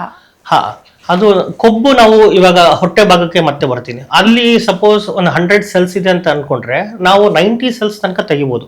ಆ 10 ಸೆಲ್ಸ್ ನಾವು ಹಾಗೆ ಬಿಡಬೇಕಾಗುತ್ತೆ, ಆ ಸ್ಕಿನ್ ಕಂಡೀಷನ್ ಚೆನ್ನಾಗಿರ್ಬೇಕು ಅಂತ. ಪೂರ್ತಿ ತೆಗ್ಬಿಟ್ರೆ ಸ್ಕಿನ್ ಫ್ಯಾಟ್ ಇದ್ರೇನೆ ಸ್ಕಿನ್ ಚೆನ್ನಾಗಿ ಕಾಣಿಸೋದು. ಸೊ ನಾವು 90% ತೆಗೆದು 10% ಬಿಡ್ತೀವಿ. ಆ 10% ಮೊದಲಿರೋ ಸೈಜ್ಗೆ ಆ ಒಂದೊಂದು ಸೆಲ್ಲು ದಪ್ಪ ಆಗೋ ಚಾನ್ಸಸ್ ಕ್ಷಮತೆ ಇದೆ. ಸೊ ಅವರು ಡಯಟ್ ಮೇಂಟೈನ್ ಮಾಡೋ, ಡಯಟ್ ಅಂದ್ರೆ ತುಂಬಾ ಡಯಟ್ ಅಂತಲ್ಲ, ನಾರ್ಮಲ್ ಲೈಫ್ ಸ್ಟೈಲ್ ಮೇಂಟೈನ್ ಮಾಡಿದ್ರೆ ಅವರು ಹಾಗೆ ಮೇಂಟೈನ್ ಮಾಡಬಹುದು. ಮತ್ತೆ ಇವತ್ತಿನ ದಿನದಲ್ಲಿ ಬಹಳಷ್ಟು ಜನಕ್ಕೆ ಅಂದ್ರೆ ಚಿಕ್ಕ ಮಕ್ಕಳಿಂದ ವಯಸ್ಸಾದವ್ರವರೆಗೂ ಸಹ ಎಲ್ಲರೂ ಬಹಳಷ್ಟು ಒಂದು ದಪ್ಪ ಇರ್ತಾರೆ. ಸೊ ಇದಕ್ಕೇನಾದ್ರೂ ಏಜ್ ಲಿಮಿಟ್ ಅಂತ ಇರುತ್ತೆ, ಇಂತಿಷ್ಟೇ ಏಜ್ ಆದ ನಂತರ ಈ ಒಂದು ಶಸ್ತ್ರಚಿಕಿತ್ಸೆಗೆ ಒಳಗಾಗಬೇಕು ಅಂತ ಇದೆಯಾ? ಯೂಶಲಿ ಇದುವರೆಗೂ ಬರೋದೆಲ್ಲ ಅಟ್ಲೀಸ್ಟ್ ಒಂದು 15-16 ಆಗಿರ್ತಾರೆ, ಏಜ್ ಲಿಮಿಟ್ ಅಂತ ಇಲ್ಲ. ಬಟ್ ನೀವು ಹೇಳಿದಾಗ ತುಂಬಾ ದಪ್ಪ ಅಂದ್ರೆ ಓವರ್ ಆಲ್ ದಪ್ಪ ಇರೋರಿಗೆ ಲೈಪೋಸೆಕ್ಷನ್ ನಾಟ್ ಸೂಟಬಲ್. ನಾವು ಹೇಳ್ತಾ ಇರೋದು ಲೈಪೋಸೆಕ್ಷನ್ ಐಡಿಯಲ್ ಬಾಡಿ ವೇಟ್ ಇರಬೇಕು. ಅವರು ನಾರ್ಮಲ್ ಆಗಿ ಇದ್ದು ಅವರು ಡಯಟಿಂಗ್ ಮಾಡಿದ್ದಾರೆ, ಎಕ್ಸರ್ಸೈಸ್ ಮಾಡಿದ್ದಾರೆ, ಹಲವಾರು ರೀತಿಯಲ್ಲಿ ಕಡಿಮೆ ಮಾಡ್ಲಿಕ್ಕೆ ಟ್ರೈ ಮಾಡಿದ್ದಾರೆ, ಆಗದೆ ಇರುವಾಗ ನಾವು ಅವ್ರಿಗೆ ನೆರವಾಗ್ತೀವಿ. ಯಾವ ತರದ ಜನ ಈ ಒಂದು ಶಸ್ತ್ರಚಿಕಿತ್ಸೆಗೆ ಒಳಗಾಗ್ತಾರೆ? ಬಿಕಾಸ್ ಯಾಕಂತ ಹೇಳಿದ್ರೆ ಇವತ್ತು ಎಷ್ಟೋ ಜನಕ್ಕೆ ಬಡವರು, ಶ್ರೀಮಂತರು, ಮಧ್ಯಮ ವರ್ಗದವರು ಎಲ್ಲರೂ ಇರ್ತಾರೆ. ಬಹಳಷ್ಟು ಬಡ ಕುಟುಂಬದಲ್ಲಿ ಇರ್ತಕ್ಕಂಥವ್ರಿಗೆ ಅವ್ರಿಗೆ ನಾವು ಸ್ಲಿಮ್ ಆಗ್ಬೇಕು, ಚೆನ್ನಾಗಿ ಕಾಣ್ಬೇಕು ಅನ್ನೋ ಆಸೆ ಇರುತ್ತೆ. ಬಟ್ ಫಿನಾನ್ಷಿಯಲಿ ಅವರು ಬಹಳಷ್ಟು ಒಂದು ಸ್ಟ್ರಾಂಗ್ ಇರೋದಿಲ್ಲ. ಸೊ ಈ ತರದ ಒಂದು ಶಸ್ತ್ರಚಿಕಿತ್ಸೆಯನ್ನ ಮಾಡಿಸ್ಕೊಳ್ಳಿಕ್ಕೆ ಯಾವ ತರದ ಜನ ಮುಂದಾಗ್ತಾರೆ? ಫೈನಾನ್ಷಿಯಲಿ ಸ್ಟ್ರಾಂಗ್ ಇದ್ದವರು ಬರ್ತಾರೆ. ಬಟ್ ಇವಾಗಿನ ಲೋಕದಲ್ಲಿ ಎಲ್ಲರಿಗೂ ಚೆನ್ನಾಗಿರ್ಬೇಕು, ಎಲ್ಲರಿಗೂ ಮೀಡಿಯಾ ಅಟೆನ್ಷನ್ ಇದೆ, ಎಲ್ಲರೂ ಇನ್ಸ್ಟಾಗ್ರಾಮ್ ರೀಲ್ಸ್ ಮಾಡ್ತಾ ಇರ್ತಾರೆ, ಮತ್ತೊಂದು ಮತ್ತೆ ಇತ್ಯಾದಿ. ಸೊ ಅವ್ರವ್ರಿಗೆ ಬಿಟ್ಟಿದ್ದು, ಅವ್ರಿಗೆ ಮಾಡಿಸ್ಕೊಳ್ಳೇಬೇಕು ಅಂತ ಆಸಕ್ತಿ ಇದ್ರೆ ಅವ್ರು ಯಾವುದೇ ರೀತಿಲಾದ್ರೂ ಅದಕ್ಕೆ ರೆಡಿಯಾಗಿ ಬರ್ತಾರೆ. ಈ ಶಸ್ತ್ರಚಿಕಿತ್ಸೆ ದುಬಾರಿನಾ? ಆ ಥರ ಏನೂ ಇಲ್ಲ. ಇದೊಂದು ಮಿಸ್ಕಾನ್ಸೆಪ್ಟ್ ಇದೆ. ಶಸ್ತ್ರಚಿಕಿತ್ಸೆ ಅಂದಿದ ತಕ್ಷಣ ತುಂಬಾ ದುಬಾರಿ, ತುಂಬಾ ಖರ್ಚಾಗುತ್ತೆ, ಕಾಸ್ಮೆಟಿಕ್ ಪ್ರೊಸೀಜರ್ಸ್ ಅಂತ ಖರ್ಚು ಜಾಸ್ತಿ ಬರುತ್ತೆ, ಆ ಥರ ಏನೂ ಇಲ್ಲ. ಆ್ಯಂಡ್ ನೀವು ಎಲ್ಲೇ ಕಂಪೇರ್ ಮಾಡಿದ್ರು ಇಂಡಿಯಾಲಿ cost of surgery is almost like 1/10 compare to any other country. ಅಷ್ಟು ಕಡಿಮೆ ಇದರಲ್ಲಾಗುತ್ತೆ. ಹಾಗಂತ ನಮ್ಮದ್ರಲ್ಲಿ ಇದು ಚೆನ್ನಾಗಿಲ್ಲ ಅಂತಲ್ಲ. ಸೇಫ್ಟಿ ವೈಸ್ ಆಗಲಿ, ಎಕ್ಸ್ಪರ್ಟೀಸ್ ವೈಸ್ ಆಗಲಿ ಇಂಡಿಯಾಲಿ ಬೆಸ್ಟ್ ಡಾಕ್ಟರ್ಸ್ ಇದ್ದಾರೆ. ಅದರಿಂದನೇ ನಮ್ಮ ಮೆಡಿಕಲ್ ಟೂರಿಸಮು ಅಷ್ಟು ಚೆನ್ನಾಗಿ ನಡೀತಾ ಇರೋದು. ಸೊ ಆ ರೀತಿಲಿ ಏನು ಮೋಸ ಆಗೋದಿಲ್ಲ. ಬಟ್ ಸ್ವಲ್ಪ ಯಾವುದೇ ಎಕ್ಸ್ಪರ್ಟೀಸ್ ಬೇಕು ಅಂದ್ರೂ ಅದಕ್ಕೆ ತಕ್ಕಂತೆ ಅದರದ್ದು ಖರ್ಚಿದ್ದೇ ಇರುತ್ತೆ. ಒಂದು ಟಮ್ಮಿ ಟಕ್ ಏನು ಡಾಕ್ಟ್ರೆ ಇದು? ಅದೇ ಇವಾಗ ಟಮ್ಮಿ ಟಕ್ ಅಂತ ಬರೋರು ಯೂಶಲಿ ನಾವು ಏನ್ ಮಾಡ್ತೀವಿ, ಪೋಸ್ಟ್ ಪ್ರೆಗ್ನೆಂಟ್ ವುಮನ್ಗೆ ಸಜೆಸ್ಟ್ ಮಾಡ್ತೀವಿ. ಮದುವೆ ಆಗಿಲ್ದಿರೋರು ಮಾಡಿಸ್ಕೊಂಡು ಬಂದ್ರೆ ಅದು ಒಂದು ಸ್ಕಾರ್ ಬರುತ್ತಲ್ಲ, ಬಿಕಿನಿ ಸ್ಕಾರ್ ಅಂತ ಹೇಳ್ತೀವಿ, ಅಥವಾ it looks almost like caesarean section. So ಅದು ಮದುವೆ ಆಗೋಕ್ಕಿಂತ ಮುಂಚೆ ಯಾವುದೇ ಮಹಿಳೆ ಆ ಥರ ಸ್ಕಾರ್ ಮಾಡಿಸ್ಕೊಳಕ್ ಇಷ್ಟ ಇರಲ್ಲ. ಯೂಶಲಿ ಪೋಸ್ಟ್ ಪ್ರೆಗ್ನೆಂಟ್ 1 ಮಗು 2 ಮಕ್ಕಳು ಆಗಿರೋರು ಯಾರಿಗೆ ಆದರೂ ಮೊದಲು ಹೆಂಗಿದ್ನೋ ಅದೇ ಥರ ಯೌವನದಲ್ಲಿ ಇರಬೇಕು ಅನ್ನೋ ಆಸೆ ಇರುತ್ತೆ. ಅಂಥವ್ರಿಗೆ ನಾವು ಇದನ್ನು ಸಜೆಸ್ಟ್ ಮಾಡ್ತೀವಿ. ಅವ್ರಿಗೆ ಲೂಸ್ ಸ್ಕಿನ್ ಇರಬೇಕು, ಫ್ಯಾಟ್ ಇರುತ್ತೆ, ಮಸಲ್ ವೀಕ್ನೆಸ್ ಇರುತ್ತೆ. ಇವೆಲ್ಲ ಇದ್ದಾಗ ನಾವು ಇದನ್ನೆಲ್ಲ ಟಾರ್ಗೆಟ್ ಮಾಡಿ ಟಮ್ಮಿ ಟಕ್ ಮಾಡ್ತೀವಿ. ಈ ಮಮ್ಮಿ ಮೇಕ್ ಓವರ್ಸ್ ಅಂದ್ರೆ ಏನ್ ಡಾಕ್ಟರ್? ಇದು ಬಹಳಷ್ಟು ಚೆನ್ನಾಗಿದೆ ಕೇಳಿಸ್ಕೊಂಡು. Mummy make over it's nice term, very marketing term ಅಂತ ಹೇಳ್ಬೋದು. ಮದುವೆ ಆಗಿ ಮಕ್ಕಳಾದ್ಮೇಲೆ ಯಾರಿಗಾದ್ರೂ ದೇಹದಲ್ಲಿ ಚೇಂಜಸ್ ಬರುತ್ತೆ. ಅದು ಏನೇನು ಚೇಂಜಸ್ ಬಂದಿದೆ, ಅವ್ರು ಮದುವೆಕ್ಕಿಂತ ಮುಂಚೆ ಯಾವ ತರ ಇದ್ರು ಆ ತರ ಮಾಡೋದಕ್ಕೆ ಅದು ಯಾವ ಸರ್ಜರಿ ಆದ್ರೂ ಇರ್ಬೋದು. ಟಮ್ಮಿ ಟಕ್ ಆಗಿರ್ಬೋದು, ಇಲ್ಲ ಬ್ರೆಸ್ಟ್ ಆಗ್ಮೆಂಟೇಷನ್ ಇರ್ಬೋದು, ಇಲ್ಲ ಬ್ರೆಸ್ಟ್ ರಿಡಕ್ಷನ್. ಆಗ್ಮೆಂಟೇಷನ್ ಅಂದ್ರೆ ಬ್ರೆಸ್ಟ್ ಸೈಜ್, ಸ್ತನ ಸೈಜ್ ದೊಡ್ಡದು ಮಾಡೋದು, ಇಲ್ಲಾಂದ್ರೆ ಚಿಕ್ಕದು ಮಾಡೋದು. ಇಲ್ಲಾಂದ್ರೆ ಇವೆರಡಲ್ಲೇ ಅವ್ರಿಗೆ ಮುಖ ಏನಾದರೂ ಚರ್ಮ ಲೂಸ್ ಆಗಿದ್ರೆ ಅದನ್ನ ಟೈಟ್ ಮಾಡೋದು. ಯಾವುದೇ ಒಂದು ಪ್ರೊಸೀಜರ್ ಇದ್ರು ಅದನ್ನ ಮಮ್ಮಿ ಮೇಕ್ ಓವರ್ ಅಂತೀವಿ. ಅದರಲ್ಲಿ ಜಾಸ್ತಿ ಮಾಡಿಸ್ಕೊಳ್ಳೋದು ಜನ ಫಸ್ಟ್ ಟಮ್ಮಿ ಟಕ್, ಸೆಕೆಂಡು ಬ್ರೆಸ್ಟ್. ಇವತ್ತಿನ ದಿನದಲ್ಲಿ ಬರ್ತಾ ಇದಾರೆ ಡಾಕ್ಟ್ರೆ ಅಮ್ಮಂದ್ರು ಈ ರೀತಿ ಒಂದು ಸರ್ಜರಿಗಳನ್ನ ಮಾಡಿಸ್ಕೊಳ್ಳಿಕ್ಕೆ? ತುಂಬಾ ಕಾಮನ್ ಪ್ರೊಸೀಜರ್, ತುಂಬಾ ಜನ ಬರ್ತಾರೆ. ಓಕೆ. ಇನ್ನು ಡಾಕ್ಟ್ರೆ, ಇವತ್ತು ಬ್ರೆಸ್ಟ್ ಟ್ರಾನ್ಸ್ಪ್ಲಾಂಟೇಷನ್ ಅಂತ ಹೇಳ್ತಾರಲ್ಲ, ಸೊ ಅದು ಇವತ್ತು ಸಿಕ್ಕಾಪಟ್ಟೆ ಒಂದು ಕ್ರಿಟಿಕಲ್ ಆಗ್ತಾ ಇದೆ. ಸೊ ಇತ್ತೀಚೆಗೆ ಒಬ್ಬ ಬಾಲಿವುಡ್ ನಟಿ ಅಷ್ಟೇ, ಅವರು ಬಹಳಷ್ಟು ನಾನು ಸುಂದರವಾಗಿ ಕಾಣಬೇಕು ಅಂತ ಹೇಳಿ ಅದನ್ನೆಲ್ಲ ಮಾಡಿಸ್ಕೊಂಡ್ರು. ನಂತರ ಸ್ವಲ್ಪ ದಿನಗಳಾದ ನಂತರ ಇದರಿಂದ ನಂಗೆ ತೊಂದರೆ ಆಗ್ತಾ ಇದೆ ಅಂತ ತೆಗೆಸಿ ಪ್ರೆಸ್ ಮೀಟ್ಗಳನ್ನೆಲ್ಲ ಕೂಡ ಮಾಡಿದ್ರು. ಸೊ ಇದ್ರ ಬಗ್ಗೆ ಮಾಹಿತಿಯನ್ನ ನೀಡೋದಾದ್ರೆ? ಬಾಲಿವುಡ್ ನಟಿ ಬಗ್ಗೆ ಎಲ್ಲರಿಗೂ ಗೊತ್ತಿದೆ. ನಾವು ಹೇಳ್ತಾರೋದು ಏನಂದ್ರೆ, 25 ವರ್ಷದಲ್ಲಿದ್ದ ಹುಡುಗಿಗೆ ಬೇಕಾಗಿರೋ ಅಟೆನ್ಷನ್ ಅಥವಾ ಅವ್ರ ಏನ್ ಥಾಟ್ ಪ್ರೊಸೆಸ್ ಇದೆ ಅದೇ ಇದು 45 ಆದ್ಮೇಲೆ ಇರೋದಿಲ್ಲ. ಸೊ ಯಾರಿಗ್ ಮಾಡಿಸ್ಕೊಳ್ಬೇಕು, ಯಾರಿಗ್ ಮಾಡಿಸ್ಕೊಳ್ಬಾರ್ದು ಅಂತ ನಾವು ಹೇಳೋದಿಲ್ಲ. ಬಟ್ ಅವ್ರಿಗೆ ಬೇಕು ಅಂದ್ರೆ ಬ್ರೆಸ್ಟ್ ಇಂಪ್ಲಾಂಟ್ಸ್ ಅಂದ್ರೆ ಸ್ತನ ಸೈಜ್ ನ ದೊಡ್ಡದು ಮಾಡೋದಕ್ಕೆ ಬ್ರೆಸ್ಟ್ ಇಂಪ್ಲಾಂಟ್ಸ್ ಯೂಸ್ ಮಾಡ್ತೀವಿ. ಇದು ಯೂಸ್ ಮಾಡೋದ್ರಿಂದ ಇವಾಗ ಬರ್ತಾ 5th 6th ಜನರೇಷನ್ ಇಂಪ್ಲಾಂಟ್ಸ್ ತುಂಬಾ ಸೇಫ್ ಆಗಿದೆ. ಅದು ಸಿಲಿಕಾನ್ ಜೆಲ್ ಶೀಟ್ ಕವರ್ ಆಗಿರುತ್ತೆ ಅಂಡ್ ಕಂಟೆಂಟ್ ಕೂಡ ಸಿಲಿಕಾನ್ ಇದೆ. ಲೀಕೇಜ್ ಕಡಿಮೆ, ರಪ್ಚರ್ ಆಗೋದು ತುಂಬಾ ಕಡಿಮೆ ಇದೆ. ಸೇಫ್ ಹ್ಯಾಂಡ್ಸ್ ಅಲ್ಲಿ ಕರೆಕ್ಟ್ ಆಗಿ ಮಾಡಿದ್ರೆ ಅವ್ರಿಗೆ ಚೆನ್ನಾಗಿರುತ್ತೆ ಅಂಡ್ ಇಟ್ಸ್ ಲೈಫ್ ಲಾಂಗ್. 40 ವರ್ಷ ಆದ್ಮೇಲೆ ಯಾವುದೇ ಕಾರಣಕ್ಕೂ ಮಹಿಳೆಯರಿಗೆ ಬ್ರೆಸ್ಟ್ ಕ್ಯಾನ್ಸರ್ ಆಗೋ ಚಾನ್ಸಸ್ ಇರುತ್ತೆ. ಕೆಲವು ತಪ್ಪು ಕಲ್ಪನೆ ಏನಂದ್ರೆ ಬ್ರೆಸ್ಟ್ ಇಂಪ್ಲಾಂಟ್ ಮಾಡಿಸ್ಕೊಂಡಿರೋದಕ್ಕೆ ಕ್ಯಾನ್ಸರ್ ಜಾಸ್ತಿ ಆಗುತ್ತೆ ಅನ್ಕೊಳ್ತಾರೆ. ಹಾಗೇನಿಲ್ಲ. ಯಾರೇ ಆದ್ರೂ 40 ವರ್ಷ ಆದ್ಮೇಲೆ ಅದು ಪದೇ ಪದೇ ಪರೀಕ್ಷೆ ಮಾಡಿಸ್ಕೊಂಡು ಬ್ರೆಸ್ಟ್ ಕ್ಯಾನ್ಸರ್ ಆಗಿದೆಯಾ ಇಲ್ವಾ ಅಂತ ನೋಡ್ಕೊಳ್ತಾರೆ. ಇನ್ನು ಜೊತೆಗೆ ನ್ಯಾಚುರಲ್ ಆಗಿರುವಂಥದ್ದನ್ನ ನಾವು ಆರ್ಟಿಫಿಷಿಯಲ್ ಆಗಿ ಮಾಡ್ಕೊಳ್ಳೋದ್ರಿಂದ ಏನಾದರೂ ಸೈಡ್ ಎಫೆಕ್ಟ್ಸ್ ಆ ಥರದ್ದು ಏನಾದರೂ ಸಮಸ್ಯೆಗಳಾಗುತ್ತಾ? ತಲೆಯಲ್ಲಿ ಒಂದು ಫಾರಿನ್ ಬಾಡಿ ಇದೆ ಅನ್ನೋದು ಒಂದು ತಲೆಯಲ್ಲಿ ಒಂದು ಬಿಟ್ರೆ, ಅದು ಬಿಟ್ರೆ ಬೇರೆ ಸೈಡ್ ಎಫೆಕ್ಟ್ಸ್ ಅಂತ ಏನೂ ಇಲ್ಲ. ಇನಿಷಿಯಲಿ ಸರ್ಜರಿ ಮಾಡಿದಾಗ ಸ್ವಲ್ಪ ದಿನ ಹುಷಾರಾಗಿರ್ಬೇಕು, ಇನ್ಫೆಕ್ಷನ್ ಆಗದಿರೋಂಗೆ, ಎಲ್ಲೂ ಗಾಯ ಮಾಡ್ಕೊಳ್ದಿರೋಂಗೆ ನೋಡ್ಕೊಂಡ್ರೆ 3 ತಿಂಗಳು ಚೆನ್ನಾಗಿತ್ತು ಅಂದ್ರೆ ಆಮೇಲೆ ಏನು ತೊಂದರೆ ಆಗಲ್ಲ. ಬ್ರೆಸ್ಟ್ ಕಡಿಮೆ ಇರೋಂಥವ್ರಿಗೆ ಹೆಚ್ಚಿಗೆ ಮಾಡ್ಕೊಳ್ಳಿಕ್ಕೆ ಮಾಡ್ತಾರೆ. ಅದೇ ಹೆಚ್ಚಿಗಿರೋಂಥವ್ರು ಏನ್ ಮಾಡ್ಬೇಕಾಗುತ್ತೆ? ಬ್ರೆಸ್ಟ್ ಇಂಪ್ಲಾಂಟ್ ಅಲ್ಲದೆ ಫ್ಯಾಟ್ ಟ್ರಾನ್ಸ್ಫರ್ ಅಂತ ಹೇಳ್ತೀವಿ. ಇವಾಗ ಲೈಪೋಸಕ್ಷನ್ ಮಾಡಿ ಫ್ಯಾಟ್ ತೆಗಿತೀವಿ, ಅದನ್ನೇ ಮತ್ತೆ ಸ್ತನಕ್ಕೆ ಹಾಕಿ ಸ್ತನ ಸೈಜ್ ದೊಡ್ಡದು ಮಾಡೋದಕ್ಕೂ ಅದು ಒಂದು ಆಪ್ಷನ್ ಇದೆ. ಸೊ ಬ್ರೆಸ್ಟ್ ಆಗ್ಮೆಂಟೇಷನ್ ಐದರ್ ಥ್ರೂ ಫ್ಯಾಟ್ ಟ್ರಾನ್ಸ್ಫರ್ ಅಥವಾ ಇಂಪ್ಲಾಂಟ್, 2 ಆಪ್ಷನ್ಸ್ ಇದೆ. ನೀವು ಕೇಳಿದ ಪ್ರಶ್ನೆ ಬರ್ಬೇಕಾದ್ರೆ ಬ್ರೆಸ್ಟ್ ಸೈಜ್ ಚಿಕ್ಕದು ಮಾಡೋದು, ಯೂಶಲಿ ಇದು ಯಾರಿಗೆ ಬರುತ್ತೆ ಅಂದ್ರೆ ಪ್ಯೂಬರ್ಟಲ್ ಅಲ್ಲಿ ಬರುತ್ತೆ. ಅಂದ್ರೆ ಮೈನರ್ದಾಗ ಅಂತ ಮಕ್ಕಳಿಗೆ ಒಬ್ಬೊಬ್ಬರಿಗೆ ತುಂಬಾ ಬೇಗ ದೇಹ ದಾಢ್ಯತೆ ಬಂದು ಬ್ರೆಸ್ಟ್ ತುಂಬಾ ದೊಡ್ಡದಾಗಿರುತ್ತೆ. ಇಲ್ಲಾಂದ್ರೆ ಮಕ್ಕಳಾದ್ಮೇಲೆ ತುಂಬಾ ದಪ್ಪ ಸೈಜ್ ಜಾಸ್ತಿ ಆಗ್ಬೋದು. ಯಾವುದೇ ಕಾರಣಕ್ಕಾದ್ರೂ ಅವ್ರಿಗೆ ಏನ್ ಪ್ರಾಬ್ಲಮ್ ಅಂದ್ರೆ, ಒಂದು ಕಾಸ್ಮೆಟಿಕ್, ಸೊಸೈಟಿಲಿ ಓಡಾಡ್ತಾ ಇದ್ದಾರೆ, ಜನರು ನೋಡ್ತಾರೆ, ಅಸಹ್ಯ ಅನ್ಸುತ್ತೆ ಅಂತ ಒಂದು. 2ನೇದಾಗಿ ಕತ್ತು ನೋವು ಬರೋದು, ಬೆನ್ನು ನೋವು ಬರೋದು ತುಂಬಾ ಆಗುತ್ತೆ. 3ನೇದಾಗಿ ಬ್ರೆಸ್ಟ್ಗಳ ಮಧ್ಯ ಶೆಕೆ ಬಂದು ಅದರಿಂದ ಚರ್ಮ ಎಲ್ಲ ಇದಾಗುತ್ತೆ, ಏನು ರೆಡ್ಡಿಶ್ ಆ ತರ ಆಗುತ್ತೆ, ಗಾಯಗಳಾಗುತ್ತೆ. ಅಂತವ್ರಿಗೆ ಬ್ರೆಸ್ಟ್ ರಿಡಕ್ಷನ್ ತುಂಬಾ ಹೆಲ್ಪ್ ಮಾಡುತ್ತೆ. ಏನೋ ಡಾಕ್ಟ್ರೆ, ಈಗ ಮದುವೆನೇ ಆಗಿರೋದಿಲ್ಲ, ಸೊ ಮದುವೆ ಆದ ನಂತರ ಮಕ್ಕಳನ್ನು ಹಡಿಬೇಕಾಗುತ್ತೆ, ಅಂಥವರು ಸಹ ಏನಾದರೂ ಸ್ತನನ ಸೈಜ್ ಜಾಸ್ತಿ ಮಾಡ್ಕೋಬೇಕು ಅಂತ ಹೇಳಿ ಈ ಒಂದು ಟ್ರಾನ್ಸ್ಪ್ಲಾಂಟೇಷನ್ ಎಲ್ಲ ಮಾಡ್ಕೊಂಡಾಗ ಏನಾದರೂ ತೊಂದರೆ ಆಗುತ್ತಾ, ಅಥವಾ ಮಗುಗೆ ಹಾಲು ಕುಡಿಸ್ಲಿಕ್ಕೆಲ್ಲ ತೊಂದರೆ ಆಗಲ್ವಾ, ಹೇಗೆ? ಇದು ಬ್ರೆಸ್ಟ್ ಇಂಪ್ಲಾಂಟ್ ಮಾಡಿದಾಗ ಸ್ತನ ಸೈಜ್ ಜಾಸ್ತಿ ಮಾಡುವಾಗ ಇಂಪ್ಲಾಂಟ್ ಅಥವಾ ಫ್ಯಾಟ್ ಹಾಕಿದಾಗ ನಾವೇನ್ ಮಾಡ್ತೀವಿ, ಇಂಪ್ಲಾಂಟ್ ಹಾಕಿದಾಗ ಮಾಂಸದ ಕೆಳಗೆ ಹೋಗ್ತೀವಿ. ಅಂದ್ರೆ ಒಂದು ಬ್ರೆಸ್ಟ್ ಗ್ಲ್ಯಾಂಡ್ ಇರುತ್ತೆ, ಅದ್ರ ಕೆಳಗಡೆ ಮಾಂಸ ಇರುತ್ತೆ, ಅದ್ರ ಕೆಳಗಡೆ ಇಂಪ್ಲಾಂಟ್ ಹೋಗ್ತೀವಿ. ಸೊ ಬ್ರೆಸ್ಟ್ ಗ್ಲ್ಯಾಂಡ್ ನ ಟಿಶ್ಯೂನ ನಾವು ಯಾವುದೇ ಕಾರಣಕ್ಕೂ ಟಚ್ ಮಾಡಲ್ಲ. ಸೊ ಅದರಿಂದ ಹಾಲು ಕುಡಿಸೋದಕ್ಕಾಗ್ಲಿ, ನಾಳೆ ದಿನ ಮತ್ತೊಂದು ಮಾಡೋದಕ್ಕಾಗ್ಲಿ ಯಾವುದೇ ತೊಂದರೆ ಇರಲ್ಲ. ಸರ್, ಈಗ ಒಬ್ಬ ವ್ಯಕ್ತಿ ಅಥವಾ ಒಬ್ಬ ಮಹಿಳೆ ಲೈಪೋಸೆಕ್ಷನ್ ಮಾಡಿಸ್ಕೋಬೇಕು ಅಂತ ಹೇಳಿ ನಿಮ್ಮ ಹತ್ರ ಬಂದಾಗ, ಸೊ ಅವರು ಮುಂಜಾಗ್ರತವಾಗಿ ಯಾವೆಲ್ಲ ಕ್ರಮಗಳನ್ನ ಎದುರಿಸ್ಬೇಕು? ಯಾಕಂತ ಹೇಳಿದ್ರೆ ಪ್ರತಿಯೊಬ್ಬರಿಗೂ ಒಂದಷ್ಟು ಕನ್ಫ್ಯೂಷನ್ ಇರುತ್ತೆ. ಸೊ ನಾನು ಇಲ್ಲಿಗೆ ಬಂದ್ಬಿಟ್ಟಿದ್ದೇನೆ, ಸೊ ಈ ಭಾಗನಲ್ಲಿ ನಾವು ಕೊಬ್ಬು ತೆಗಿಸ್ಬೋದಾ, ಒಂದು ವೇಳೆ ತೆಗಿಸಿದ್ರೆ ಏನಾಗುತ್ತೆ, ಸರಿ ಹೋಗುತ್ತಾ ಇಲ್ವಾ, ಹೀಗೆ ನೂರಾರು ಕ್ವಶನ್ಗಳಿರುತ್ತೆ ಸರ್. ಸೊ ಇಂಥವ್ರನ್ನ ನೀವು ಯಾವ ರೀತಿ ಕೌನ್ಸಿಲಿಂಗ್ ಮಾಡ್ತೀರಿ? ಇವಾಗ ಒಂದು ಪೇಷಂಟ್ ಅಥವಾ ಕ್ಲೈಂಟ್ ನಮ್ಮ ಹತ್ರ ಬಂದಾಗ ನಾವು ಯೂಶಲಿ ಅವ್ರಿಗೆ ಮಹಿಳೆನೋ ಇಲ್ಲ ಹುಡುಗನೋ ಅವ್ರ ಜೊತೆ ಪೇರೆಂಟ್ಸ್ ಇಲ್ಲ ಅಟೆಂಡರ್ಸ್ ಯಾರಿದ್ರೋ ಅವ್ರನ್ನೂ ಕರಿತೀವಿ. ಇಬ್ಬರಿಗೂ ಒಟ್ಟಿಗೆ ಎಕ್ಸ್ಪ್ಲೇನ್ ಮಾಡ್ತೀವಿ, ಏನು ಮಾಡ್ತೀವಿ, ಹೇಗೆ ಮಾಡ್ತೀವಿ, ಎಷ್ಟು ದಿನ ಇರಬೇಕಾಗುತ್ತೆ, ಎಷ್ಟು ದಿನ ಟೈಮ್ ತೊಗೊಳುತ್ತೆ ಅಂತ. ಇವಾಗ ಒಬ್ಬರು ಬಂದಾಗ ಅವ್ರಿಗೆ ಫಸ್ಟು ಪ್ರೀ ಆಪ್ ಫೋಟೋಸ್ ಅಂತ ತೊಗೊಳ್ತೀವಿ. ಅವ್ರದ್ದು ಫೋಟೋಗ್ರಾಫ್ಸ್ ತೊಗೊಳೋದು ಏನಕ್ಕೆ ಅಂದರೆ ನಮ್ಮಲ್ಲಿ ಒಂದು ಡಾಕ್ಯುಮೆಂಟೇಷನ್ ಇರುತ್ತೆ, ಮತ್ತು ನಾಳೆ ದಿನ ಅವ್ರಿಗೂ ತೋರಿಸೋದಕ್ಕೆ ಹೆಲ್ಪ್ ಆಗುತ್ತೆ. ಅವ್ರಿಗೆ ಯಾವ ಏರಿಯಾ ಬೇಕು, ಯಾವ ಏರಿಯಲ್ಲಿ ಕಡಿಮೆ ಮಾಡಬೇಕು, ಯಾವ ಥರ ಶೇಪ್ ಬೇಕು ಅನ್ನೋದೆಲ್ಲ ಕಂಪ್ಲೀಟಾಗಿ ಡಿಸ್ಕಸ್ ಮಾಡ್ತೀವಿ. ಕಂಪ್ಲೀಟ್ ಡಿಸ್ಕಸ್ ಆಗಿ ಅವ್ರಿಗೆ ಕಾನ್ಫಿಡೆನ್ಸ್ ಬಂದ ಮೇಲೆ ಯಾವ ಥರ ರಿಸಲ್ಟ್ ಬರುತ್ತೆ ಅಂತ ನಾವು ಅವ್ರಿಗೆ ಒಂದು ಐಡಿಯಾ ಕೊಡ್ತೀವಿ. ಇಷ್ಟು ಎಕ್ಸ್ಪ್ಲೇನ್ ಮಾಡಿದ್ಮೇಲೆ ನಾವು ಫೋಟೋಗ್ರಾಫ್ಸ್ನ ತೊಗೊಳ್ತೀವಿ. ಫೋಟೋಗ್ರಾಫ್ಸಲ್ಲಿ ಯಾವುದೇ ಥರದ ಅವ್ರ ಐಡೆಂಟಿಟಿ ರಿವೀಲ್ ಆಗಲ್ಲ, ಅವ್ರದ್ದು ಫೇಸ್ ಎಲ್ಲೂ ರಿವೀಲ್ ಆಗಲ್ಲ. ಅದು ಫೋಟೋಗ್ರಾಫ್ಸಲ್ಲಿ ತೊಗೊಂಡು ನಮ್ಮ ಇದಕ್ಕೆ ಉಪಯೋಗಿಸ್ತೀವಿ.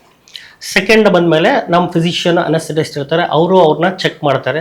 ಏನಾದರೂ ಪ್ರಾಬ್ಲಮ್ಸ್ ಇದೆಯಾ, ಹಾರ್ಟ್ ಪ್ರಾಬ್ಲಮ್ಸ್ ಆಗಲಿ, ಮತ್ತೇನಾದರೂ ಪ್ರೀವಿಯಸ್ಲಿ ಏನಾದರೂ ಸರ್ಜರಿ ಆಗಿದೆಯಾ, ಈ ಥರ ಏನಾದರೂ ತೊಂದರೆ ಇದೆಯಾ ಅಂತ ಕೇಳ್ತೀವಿ. ಅದೇನೂ ಇಲ್ಲ ಅಂದಮೇಲೆ ಕೆಲವೊಂದು ಇನ್ವೆಸ್ಟಿಗೇಷನ್ಸ್ ಇರುತ್ತೆ. ನಮ್ಗೆ ಲೈಪೋಸೆಕ್ಷನ್ ಅಂದರೆ ಅದ್ರದ್ದು ಒಂದು ಪ್ಯಾನಲ್ ಆಫ್ ಇನ್ವೆಸ್ಟಿಗೇಷನ್ಸ್ ಇರುತ್ತೆ. ಸೊ ಆ ಇನ್ವೆಸ್ಟಿಗೇಷನ್ಸ್ನ ನಮ್ಮಲ್ಲೇ ಇನ್ ಹೌಸ್ ಇರ್ತಾರೆ, ಅವರು ಬ್ಲಡ್ ಡ್ರಾ ಮಾಡ್ತಾರೆ, ಇಂಥದಕ್ಕೆಲ್ಲ ಮಾಡ್ತಾ ಇದ್ದೀವಿ, ಈ ಬ್ಲಡ್ ಟೆಸ್ಟ್ ಎಲ್ಲ ಬಂದ ಮೇಲೆ ನಾವು ನಿಮ್ಗೆ ತಿಳಿಸ್ತೀವಿ ಅಂತ ಹೇಳಿಬಿಟ್ಟು ಅವ್ರಿಗೆ ಮನೆಗೆ ಕಳಿಸ್ಕೊಳ್ತೀವಿ. That is our first consultation. ಅದಾದಮೇಲೆ ಬ್ಲಡ್ ಟೆಸ್ಟ್ ರಿಪೋರ್ಟ್ಸ್ ಎಲ್ಲ ಬಂದಮೇಲೆ ನಮ್ಮ ಟೀಮ್ ಕಾಂಟ್ಯಾಕ್ಟ್ ಮಾಡ್ತಾರೆ. ಕಾಂಟ್ಯಾಕ್ಟ್ ಮಾಡಿ ಅವ್ರಿಗೆ ತಿಳಿಸ್ತೀವಿ ಎಲ್ಲ ನಾರ್ಮಲ್ ಇದೆಯಾ. ಹೀಮೋಗ್ಲೋಬಿನ್ ಅಂತ ಒಂದು ಕಾಂಪೊನೆಂಟ್ ಇರುತ್ತೆ, ಅಂದರೆ ರಕ್ತಾಂಶ ಎಷ್ಟು ಚೆನ್ನಾಗಿದೆ ಅಂತ. 12ರ ಮೇಲಿದ್ದರೆ ಸೇಫ್ ನಮಗೆ, ಫಿಮೇಲ್ಸ್ ಆದರೆ. ಹುಡುಗರಾದರೆ 14ರ ಮೇಲಿದ್ದರೆ ಸೇಫ್ ಆಗಿರುತ್ತೆ. ಸೊ ಅದೇ ಥರ ಸ್ಟ್ಯಾಂಡರ್ಡ್ಸು ಎಲ್ಲ ಮೇಂಟೈನ್ ಆಗಿದೆಯಾ. ಇವಾಗ ಸರ್ಜರಿ ಮಾಡಬೇಕಾದ್ರೆ ಕೆಲವೊಂದು ರಿಯಾಕ್ಟಿವ್ ಸಿರೋಲಾಜಿಕಲ್ ಮಾರ್ಕರ್ಸ್ ಅಂತ ಹೇಳ್ತೀವಿ. ಆದರೆ HIV ಆಗಿರ್ಬೋದು, HPSAG ಇರ್ಬೋದು, ಇಲ್ಲ HCV ಇರ್ಬೋದು. ಯಾವುದೇ ಕಾರಣಕ್ಕಾದರೂ ನಾನ್ ರಿಯಾಕ್ಟಿವ್ ಅಂತ ಬಂತು ಅಂದರೆ ಪೇಷಂಟ್ ಸೇಫ್ ಇದ್ದಾರೆ, ಡಾಕ್ಟರ್ಸ್ಗೂ ಸೇಫು, ಪೇಷಂಟ್ಗೂ ಸೇಫ್. ಇದೇ ಥರ ಹಲವಾರು ಶುಗರ್ BP ಇದ್ರೆ, ಶುಗರ್ BP ಅದೇ ಹೇಳಿದ್ನಲ್ಲ, ನಮ್ಮ ಫಿಸಿಷಿಯನ್ ಚೆಕ್ ಮಾಡ್ತಾರಲ್ಲ. ಶುಗರ್ ಇದೆ ಅಂದರೆ ನಾವು ಅವ್ರದ್ದು HbA1c ಅಂತ ಚೆಕ್ ಮಾಡಿಸ್ತೀವಿ, ಮತ್ತು GRBS, FBS. HbA1c ಏನಾದರೂ 7 ಮೇಲೆ ಇತ್ತು ಅಂದರೆ ವೆಯ್ಟ್ ಮಾಡ್ತೀವಿ. ಈ ಪ್ರೊಸೀಜರ್ಸು ಎಲ್ಲ ಎಲೆಕ್ಟಿವ್ ಪ್ರೊಸೀಜರ್ಸ್, ಯಾವುದೇ ಕಾರಣಕ್ಕೂ ಎಮರ್ಜೆನ್ಸಿ ಅಲ್ಲ. ಸೊ ಪೇಷಂಟ್ ಕಂಪ್ಲೀಟಾಗಿ ಫಿಟ್ ಆದಮೇಲೆ ನಾವು ಸರ್ಜರಿಗೆ ತೊಗೊಳ್ಳೋದು. ಕಾರ್ಡಿಯಾಕ್ ಪ್ರಾಬ್ಲಮ್ಸ್ ಏನಂದರೆ ಅದಕ್ಕೆ ಬೇಕಾಗಿರೋ ಕಾರ್ಡಿಯಾಲಜಿಸ್ಟ್ ಹತ್ರ ತಗೊಂಡು ನೋಡಿಕೊಂಡು ಮಾಡ್ತೀವಿ. ಒಂದು ವೇಳೆ ಶಸ್ತ್ರಚಿಕಿತ್ಸೆ ಆದ ನಂತರ ರೆಸ್ಟ್ ಎಷ್ಟು ದಿನ ಬೇಕಾಗುತ್ತೆ? ಇವಾಗ ಪ್ರೊಸೀಜರ್ ನಾನು ಹೇಳಿದ್ನಲ್ಲ, ಡೇ ಕೇರ್ ಪ್ರೊಸೀಜರ್ ಅಂತಲೇ ಹೇಳ್ತೀವಿ. ಅಂದರೆ ಬೆಳಗ್ಗೆ ಅಡ್ಮಿಟ್ ಆಗಿ ನಾವು ಆದಷ್ಟು ರೀಜನಲ್ ಅನಸ್ಥಿಸಿ, ಅಂದರೆ ಪೂರ್ತಿ ಮೂರ್ಛೆ ತಪ್ಪಿಸ್ದೇನೆ ಹೊಟ್ಟೆ ಭಾಗ ಮಾಡ್ಬೇಕಾದ್ರೆ ಎಪಿಡ್ಯೂರಲ್ ಅಷ್ಟರಲ್ಲೇ ಮಾಡ್ತೀವಿ. ಇಲ್ಲ ಕೈದು ಮಾಡ್ಬೇಕಂದ್ರೆ ಲೋಕಲ್ ಇಲ್ಲ LMA ಅಂತ ಎಷ್ಟು ಬೇಕೋ ಅಷ್ಟೇ ಅನಸ್ಥಿಸಿ ಯೂಸ್ ಮಾಡಿ ಮುಗಿಸ್ತೀವಿ. ಮುಗಿಸಿದ ಮೇಲೆ 3-4 ಗಂಟೆ ಅವ್ರು ನಮ್ಮನ್ನ ಅಲ್ಲೇ ಹಾಸ್ಪಿಟಲಲ್ಲಿ ರಿಕವರಿ ರೂಮಲ್ಲಿ ಅಬ್ಸರ್ವ್ ಮಾಡ್ತೀವಿ, ವೈಟಲ್ಸ್ ಎಲ್ಲ ಚೆಕ್ ಮಾಡ್ತೀವಿ. 4 ಗಂಟೆ ಆದಮೇಲೆ ಅವ್ರನ್ನ ಎದ್ದು ಓಡಾಡಿಸ್ತೀವಿ. ಸೇಮ್ ಡೇ ಜಸ್ಟ್ 4-5 ಅವರ್ಸ್ ಆದಮೇಲೆ ಓಡಾಡಿಸ್ತೀವಿ. ಒಂದ್ಸತಿ ಅವರೆಲ್ಲ ಓಡಾಡ್ತಾರೆ, ಆರಾಮಾಗಿದ್ದಾರೆ, ವೈಟಲ್ಸು ಪಲ್ಸು BP ಎಲ್ಲ ನಾರ್ಮಲ್ ಇದೆ ಅಂದರೆ ಅವಾಗ ಅವ್ರನ್ನ ಮನೆಗೆ ಕಳಿಸ್ಕೊಡ್ತೀವಿ. ಸೊ ಇದು ಅಷ್ಟು ಅವತ್ತೇ ಆಗುತ್ತೆ. ನಾವು ಯಾವುದೇ ಕಾರಣಕ್ಕೂ ಅವ್ರ ಮನೆಗೆ ಹೋದ್ಮೇಲೆ ಬೆಡ್ ರೆಸ್ಟಲ್ಲಿ ಇರಬೇಕು ಅಂತ ಹೇಳಲ್ಲ. ಅವ್ರಿಗೊಂದು ಪ್ರೆಷರ್ ಗಾರ್ಮೆಂಟ್ ಕೊಡ್ತೀವಿ. ಪ್ರೆಷರ್ ಗಾರ್ಮೆಂಟ್ ಏನು ಮಾಡುತ್ತೆ, ಚರ್ಮ ಮತ್ತು ಮಾಂಸ ಮಧ್ಯದಲ್ಲಿ ತೆಗೆದಿರೋ ಕೊಬ್ಬಿರುತ್ತಲ್ಲ, ಅಲ್ಲಿ ಎಂಟಿ ಸ್ಪೇಸ್ ಆಗುತ್ತೆ. ಅದನ್ನ ಅವಾಯ್ಡ್ ಮಾಡೋಕ್ಕೆ ಪ್ರೆಷರ್ ಗಾರ್ಮೆಂಟ್ ಕೊಡ್ತೀವಿ. ಸೊ ಅದು ಒತ್ತಿ ಏನಾಗುತ್ತೆ, ಚೆನ್ನಾಗಿ ಶೇಪ್ ಬರೋದಕ್ಕೆ ಹೆಲ್ಪ್ ಆಗುತ್ತೆ. 3 ದಿನ ಆದಮೇಲೆ ಅವರು ರೆಗ್ಯುಲರ್ ಆಕ್ಟಿವಿಟೀಸ್ ಮಾಡ್ಬೇಕು, ಸ್ನಾನ ಮಾಡೋದಾಗಲಿ, ಎದ್ದು ಓಡಾಡೋದಾಗಲಿ ಎಲ್ಲ ಕಂಟಿನ್ಯೂ ಮಾಡೋದು. ಮಸಾಜಸ್ ಅಂತ ಹೇಳ್ಕೊಡ್ತೀವಿ, ಹೆಂಗೆ ಮಸಾಜ್ ಮಾಡಬೇಕು, ಯಾವ ಥರ ಮಸಾಜ್ ಮಾಡಬೇಕು, ಎಷ್ಟು ಪ್ರೆಷರ್ ಹಾಕಬೇಕು ಅಂತ. ಕೆಲವೊಬ್ಬರಿಗೆ ಸ್ವಿಮ್ಮಿಂಗ್ ಮಾಡಿದ್ರೆ ಹೆಲ್ಪ್ ಆಗುತ್ತೆ, ಅದು ಕೂಡ ಹೇಳ್ತೀವಿ. ಇದೆಲ್ಲ ಮಾಡಿ ಚೆನ್ನಾಗಿ ಮಾಡೋದಂದ್ರೆ ರಿಸಲ್ಟ್ 3 ಮಂತ್ಸ್ಗೆ they get the best results. Okay, ಶಸ್ತ್ರಚಿಕಿತ್ಸೆ ನಂತರ ನೀವು ಈ ಎಲ್ಲ ಒಂದು ಮೆಜರ್ಮೆಂಟ್ಸ್ ನ ನೀವು ಮನೆಯಲ್ಲಿ ಇದೆಲ್ಲ ಫಾಲೋ ಮಾಡಿ ಅಂತ ಕೂಡ ಹೇಳ್ಕೊಡ್ತೀವಿ. ಡಾಕ್ಟ್ರೆ, ನಿಮ್ಮ ಮಾತನ್ನ ಕೇಳಿದಾಗ ಇವತ್ತು ಯಾರು ಬಹಳಷ್ಟು ಒಂದು ದಪ್ಪ ಇರ್ತಾರೋ ಅವರೆಲ್ಲರಿಗೂ ಅನ್ಸುತ್ತೆ, ಅಯ್ಯೋ ನಾನು ಸ್ಲಿಮ್ ಆಗ್ಬೇಕು, ಡಾಕ್ಟರ್ನ ಒಂದ್ಸತಿ ಭೇಟಿ ಆಗ್ಬೇಕು ಅಂತ ಹೇಳಿ. ಡಾಕ್ಟ್ರೆ, ನಿಮ್ಮ ಬಳಿ ಬಹಳಷ್ಟು ಒಂದು ಈ ರೀತಿ ನಂಗೆ ತೊಂದರೆ ಆಗ್ತಾ ಇದೆ, ನಂಗೆ ಸೊಸೈಟಿಯಲ್ಲಿ ಒಂಥರ ಬೇಸರ ಆಗ್ತಾ ಇದೆ, ಮನೇಲಿ ಒಂಥರ ಆಗ್ತಾ ಇದೆ ಅಂತ ಹೇಳಿ ನಿಮ್ಮ ಹತ್ರ ಕಷ್ಟವನ್ನ ಹೇಳ್ಕೊಂಡು ನಂಗೆ ಇದನ್ನ ಸರಿ ಮಾಡಿ ಮಾಡ್ಕೊಡಿ ಡಾಕ್ಟ್ರೆ ಅಂತ ಬಂದಿರೋರು ಯಾರಾದ್ರೂ ಉದಾಹರಣೆಗೆ ಹೇಳೋದಾದ್ರೆ? ಆ ತರ ಉದಾಹರಣೆ ಬಹಳ ಇದೆ. ಬಟ್ ರೀಸೆಂಟ್ ಆಗಿ ಒಬ್ರು ಬಂದಿದ್ರು, ಅವರು ಸರ್ಜರಿ ಟಮ್ಮಿ ಟಾಕ್ ಮಾಡಿಸ್ಕೊಂಡಿದ್ದು 5 ವರ್ಷ ಆಗಿದೆ. ಆ ಮಹಿಳೆ ಒಬ್ರು ಟೀಚರ್, ಅವರು ಸ್ವಲ್ಪ ಹೈಟ್ ಕಡಿಮೆ, ಬಟ್ ಗಾತ್ರ ಇದ್ರು, ಚರ್ಮ ತುಂಬಾ ಲೂಸ್ ಇತ್ತು. 2 ಮಕ್ಕಳಾಗಿದೆ, ಇನ್ನೇನು ಮಕ್ಕಳ ಬಗ್ಗೆ ಏನು ಯೋಚನೆ ಇಲ್ಲ, ನನಗೆ ಸಣ್ಣ ಕಾಣಿಸ್ಬೇಕು, ಚೆನ್ನಾಗಿರ್ಬೇಕು ಅನ್ನೋದು ಅವ್ರ ಆಸೆ. ಸೊ ಅವ್ರದ್ದು ಸರ್ಜರಿ ಮಾಡಿ ನಾನು 5 ವರ್ಷ ಆಗಿದೆ. ಅವಾಗ ನಾವು ಯಾವ ಸುತ್ತಳತೆ ವೇಸ್ಟ್ ಲೆಂತ್ ಸೈಜ್ ಅಚೀವ್ ಮಾಡಿದ್ವು, ಇವಾಗ ಬಂದಾಗಲೂ ಕೂಡ ಅದೇ ಥರ ಮೇಂಟೈನ್ ಮಾಡಿದ್ದಾರೆ. ಅದು ನೋಡಿ ನಂಗೆ ತುಂಬ ಖುಷಿ ಆಯಿತು. ಯಾಕಂದರೆ ನಾವು ಸರ್ಜರಿ ಮಾಡೋದು ಮಾಡ್ತೀವಿ, ಪೇಷಂಟ್ ಕಡೆಯಿಂದನೂ ಸ್ವಲ್ಪ ಎಫರ್ಟ್ ಇತ್ತು ಅಂದರೆ ಅದು 5 ವರ್ಷ ಅಲ್ಲ, ಲೈಫ್ ಲಾಂಗ್ ಮೇಂಟೈನ್ ಮಾಡ್ಬೋದು ಅಂತ ಹೇಳೋದಕ್ಕೆ ಇಷ್ಟಪಡ್ತೀನಿ. ಅವ್ರು ಎಷ್ಟು ಚೆನ್ನಾಗಿ ಮೇಂಟೈನ್ ಮಾಡಿದ್ದಾರೆ ಅಂದರೆ, ಅವರು ಅವತ್ತು ಹೆಂಗಿದ್ದಿದ್ದು ರಿಸಲ್ಟು ಅದೇ ಥರ ರಿಸಲ್ಟ್ ಇದೆ. ಈಗ ಲೈಪೋಸೆಕ್ಷನ್ ಮಾಡಲಿಕ್ಕೆ ಸಾಕಷ್ಟೊಂದು ಆಸ್ಪತ್ರೆಗಳಲ್ಲಿ ಈ ಒಂದು ಶಸ್ತ್ರಚಿಕಿತ್ಸೆಯನ್ನ ಮಾಡ್ತಾರೆ. ಸೊ ಅದರಲ್ಲಿ ಕಸ್ತೂರಿ ನಗರದಲ್ಲಿರ್ತಕ್ಕಂಥ ಕೊಲಂಬಿಯಾ ಆಸ್ಪತ್ರೆ, ಸೊ ಡಾಕ್ಟರ್ ಮಧುಸೂದನ್ ಎಷ್ಟು ಸ್ಪೆಷಲ್, ಎಷ್ಟು ಯೂನಿಕ್? ನಾನು ಹೇಳುವಾಗಲೇ ಮೊದಲೇ ಹೇಳಿದೆ, ನೀವು ಯಾವುದೇ ಹಾಸ್ಪಿಟಲ್ ಚೂಸ್ ಮಾಡಿದ್ರು ಅದು KPME ಸರ್ಟಿಫೈಡ್ ಹಾಸ್ಪಿಟಲ್ ಅಂತ ನೋಡಬೇಕು. ಎಷ್ಟು ಸೇಫ್ಟಿ ವೈಸ್ ಎಷ್ಟು ಚೆನ್ನಾಗಿದೆ ಅಂತ ನೋಡಬೇಕು. 3ನೇದು, ನಿಮ್ಮನ್ನು ಆಪ್ರೇಟ್ ಮಾಡ್ತಿರೋ ಸರ್ಜನ್ನು ಅವರು ಬೋರ್ಡ್ ಸರ್ಟಿಫೈಡ್ ಪ್ಲಾಸ್ಟಿಕ್ ಸರ್ಜನ್ನ, ಎಷ್ಟು ವರ್ಷದ ಎಕ್ಸ್ಪೀರಿಯನ್ಸ್ ಇದೆ, ಎಲ್ಲಿಂದ ಮಾಡ್ಕೊಂಡು ಬಂದಿದ್ದಾರೆ, ಇದೆಲ್ಲ ಹಲವಾರು ಬ್ಯಾಕ್ಗ್ರೌಂಡ್ ಚೆಕ್ ಮಾಡಿದ್ರೇ ಒಳ್ಳೇದು. ಯಾಕಂದರೆ ತಾವು ಹೋಗ್ತಾ ಇರೋದು ಒಂದು ಸೌಂದರ್ಯವರ್ಧಕ ಶಸ್ತ್ರಚಿಕಿತ್ಸೆಗೆ, ಅದಕ್ಕೆ ಟೈಮ್ ಇರುತ್ತೆ. ನೀವು ಬ್ಯಾಕ್ಗ್ರೌಂಡ್ ಚೆಕ್ ಎಲ್ಲ ಮಾಡಿಬಿಟ್ಟು ಒಳ್ಳೆ ಡಾಕ್ಟರ್ ಹತ್ರ ಒಳ್ಳೆ ಹಾಸ್ಪಿಟಲ್ ಮಾಡಿಸಿದ್ರೆ ತುಂಬ ಒಳ್ಳೆಯದು. ಇಲ್ಲಿ ಇವಾಗ ಕೊಲಂಬಿಯಾ ಹಾಸ್ಪಿಟಲಲ್ಲಿ ನನಗೆ ಬೇಕಾಗಿರೋದು ಒಳ್ಳೆ ಫಿಸಿಷಿಯನ್ಸು, ನಮಗೆ ಗೊತ್ತಿರೋ ಫಿಸಿಷಿಯನ್ಸ್ ಎಲ್ಲ ತುಂಬ ಚೆನ್ನಾಗಿದ್ದಾರೆ. ಅನಸ್ಥೀಸಿಯಾ ವೈಸ್ ಅಂದರೆ ಅರವಳಿಕೆ ಡಾಕ್ಟರ್ ಕೂಡ ತುಂಬ ಎಕ್ಸ್ಪರ್ಟೀಸ್ ಇದೆ. ಸೊ ಅದರಿಂದ safety wise it is the best hospital. Doctor, ಈಗ ಸರ್ಜರಿ ಏನೋ ಸರಿ, ಸರ್ಜರಿ ಮಾಡಿಸ್ಕೊಬಿಟ್ಟಿವಿ, ಅದಾದ ನಂತರ ಕಟ್ ಮಾಡಿರೋಂಥ ಒಂದು ಮಾರ್ಕ್ ಸ್ಕಾರ್ ಹಾಗೆ ಉಳಿದ್ಬಿಡುತ್ತೆ. ಸೊ ಇದಕ್ಕೆ ಏನ್ ಮಾಡಬೇಕು? ಈ ಒಂದು ಲೈಪೋಸೆಕ್ಷನ್ ಸರ್ಜರಿಯಲ್ಲಿ ಸ್ಕಾರ್ ಉಳಿಯುತ್ತಾ? ನಾನು ಹೇಳಿದಾಗೆ ಲೈಪೋಸೆಕ್ಷನ್ ಅಲ್ಲಿ ಸಣ್ಣ ಕ್ಯಾನ್ಯುಲರ್ಸ್ ಯೂಸ್ ಮಾಡ್ತೀವಿ. ಸೊ ಕಟ್ ಮಾರ್ಕ್ ಬಂದು ಹಾರ್ಡ್ಲಿ 5 ಮಿಲಿಮೀಟರ್ಸ್ ಇರುತ್ತೆ. ಆ್ಯಂಡ್ ಈ ಸ್ಕಾರ್ಸ್ನು ನಾವು ಹಿಡನ್ ಫೋಲ್ಡ್ಸ್ ಅಂತ ಹೇಳ್ತೀವಿ. ಚರ್ಮ ಎಲ್ಲಿ ಮಡಚ್ಕೊಳ್ಳುತ್ತೋ ಅಂಥ ಜಾಗದಲ್ಲಿ ಮಾಡೋದ್ರಿಂದ ನಾಳೆ ದಿನ ಅವ್ರಿಗೆ ಕಾಣಿಸೋದು ಇಲ್ಲ. ಆ್ಯಂಡ್ ಕೆಲವು ಕ್ರೀಮ್ಸ್ ಕೊಡ್ತೀವಿ, ಚೆನ್ನಾಗಿ ಮಸಾಜ್ ಮಾಡೋದ್ರಿಂದ ಅದು ಸ್ಕಾರ್ ಫೇಡ್ ಆಗುತ್ತೆ. ಸ್ಕಾರ್ ಯಾವತ್ತೂ ಡಿಸಪಿಯರ್ ಆಗಲ್ಲ, ಸ್ಕಾರ್ ಫೇಡ್ ಆಗುತ್ತೆ, ಅಂದರೆ ಕಡಿಮೆ ಆಗ್ತಾ ಹೋಗುತ್ತೆ, ತುಂಬ ನಾರ್ಮಲ್ ಸ್ಕಿನ್ ಕಲರ್ ಬಂದ್ಬಿಡುತ್ತೆ. ಎಸ್ ಡಾಕ್ಟರ್, ಇದುವರೆಗೂ ನಮ್ಮ ಕಾರ್ಯಕ್ರಮದಲ್ಲಿ ನಮ್ಮ ವೀಕ್ಷಕರಿಗೆ ಸಾಕಷ್ಟು ಮಾಹಿತಿಯನ್ನು ನೀಡಿದ್ರೆ. ಯಾಕಂದ್ರೆ ಎಷ್ಟೋ ಜನಕ್ಕೆ ಈ ಒಂದು ಲೈಪೋಸೆಕ್ಷನ್ ಸರ್ಜರಿ ಅಂದ್ರೆ ಏನಂತಾನೆ ಗೊತ್ತಿಲ್ಲ. ಒಂದು ವೇಳೆ ಮಾಡಿಸ್ಕೊಂಡ್ರೆ ಏನಾದ್ರೂ ತೊಂದರೆಗಳಾಗ್ಬಿಡುತ್ತಾ, ಮತ್ತೆ ಕೊಬ್ಬು ಬರುತ್ತಾ, ಈ ತರ ಎಲ್ಲ ಬಹಳಷ್ಟು ಒಂದು ಕನ್ಫ್ಯೂಷನ್ ಇತ್ತು. ಇವತ್ತು ಆ ಕನ್ಫ್ಯೂಷನ್ಗೆಲ್ಲ ತೆರೆ ಬಿದ್ದಿದೆ ಅನ್ಕೊಂಡಿದ್ದೀನಿ. ಬಹಳಷ್ಟು ಮಾಹಿತಿಯನ್ನು ನೀಡಿದಕ್ಕೆ ನಮ್ಮೆಲ್ಲ ವೀಕ್ಷಕರ ಪರವಾಗಿ ಧನ್ಯವಾದಗಳು. Thank you so much. Yes ವೀಕ್ಷಕರ, ಇವತ್ತಿನ ದಿನದಲ್ಲಿ ನೀವು ಬಹಳಷ್ಟು ಒಂದು ದಪ್ಪಗಿದ್ದೀರಿ. ಒಂದು ವೇಳೆ ನಾನು ಸ್ಲಿಮ್ ಆಗಿ ಆಗಬೇಕು ಅಂತ ಹೇಳಿ ಈ ರೀತಿಯ ಒಂದು ಕನಸುಗಳಿತ್ತು ಅಂತ ಹೇಳಿದ್ರೆ ಚಿಂತೆ ಮಾಡುವಂಥ ಅವಶ್ಯಕತೆ ಇಲ್ಲ. ನಿಮಗಾಗಿ ಇವತ್ತು ನವನವೀನವಾದಂಥ ತಂತ್ರಜ್ಞಾನ ಬಂದಿದೆ. ಅದರಲ್ಲೂ ವಿಶೇಷವಾಗಿ ಕಸ್ತೂರಿ ನಗರದಲ್ಲಿರ್ತಕ್ಕಂಥ ಕೊಲಂಬಿಯಾ ಆಸ್ಪತ್ರೆಯಲ್ಲಿ ಈ ಎಲ್ಲ ಒಂದು ಶಸ್ತ್ರಚಿಕಿತ್ಸೆಗೆ ಅವಕಾಶ ಇದೆ. ಇದನ್ನು ಬಳಸ್ಕೊಳ್ಳಿ ಅಂತ ಹೇಳೋದೇ ನಮ್ಮ ಒಂದು ಸುಮನ್ TV ಕನ್ನಡದ ಉದ್ದೇಶ. ನಮಸ್ಕಾರ.